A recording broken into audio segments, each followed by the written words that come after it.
the wintertime, the irrigation system is running a lot less often. However, you still want to periodically check to make sure that you don't have leaks in the system. What you want to do is you check for the obvious things first. So check for wet spots where they shouldn't be, check for soggy areas in the grass.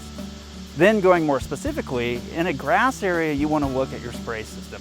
The best way to do that is you turn the system on, and you want to look for things like misaligned heads. So heads that basically are spraying into areas that are not grass, so if they're going into rocks or other areas. You want to look and see if you have heads that are kind of popped off, if there's streams, basically bubbling, flowing, anything that doesn't look normal and where the water is not getting on the grass. That's where you kind of want to check to make sure that those things are correct throughout the yard. So this is in a spray sprinkler component. The critical part is actually the nozzle. This is where the water comes out. If it's misaligned, this is where water could be going where it shouldn't be. But also if you have where it's bubbling or cracks, this is where it happens. And this is actually a very quick replacement. You just have a pair of pliers, you can kind of hold it, and then you can actually twist these off.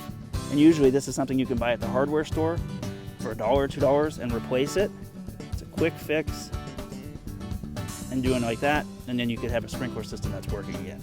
And then as far as the alignment, they are actually set to be turned, and so using your pliers, you can kind of turn it back and forth to make sure that it's aligned where it should be in the grass.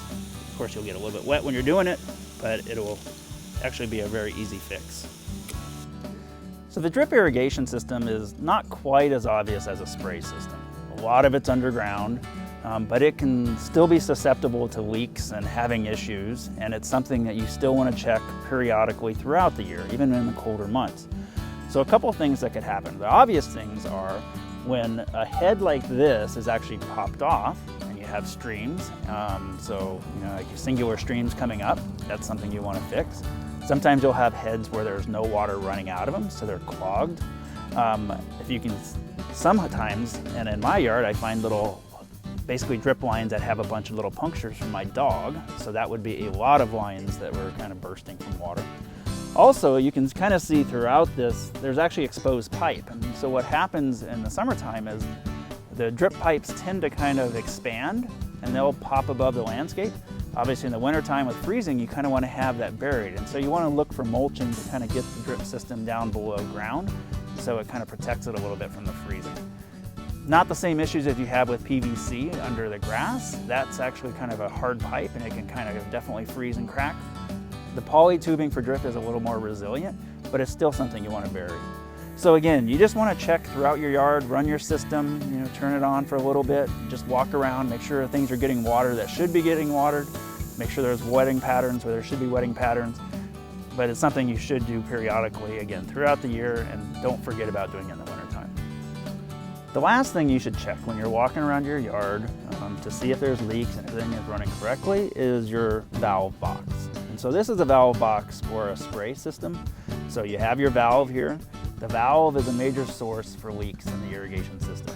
So again, throughout the year, this is something you should check. The main thing you want to not see is basically full of water or any type of streaming water. Sometimes it may be a little wet, which could be just kind of from the landscape going into it, but you definitely don't want to have a pool of water. And so the valve is a major source. There's several components to it, and we actually have more information on our website. The other thing is also there is a drip. Drip will have a filter, that's another source, so that's kind of a little bit different. But there's a lot of components in here to check to make sure that there's no leak occurring. So to get more information on this and then the rest of the yard, you can visit our website at snwa.com. We have a lot of information about how to check leaks, things to look for, the different components, and just the different information about how to kind of inspect your yard.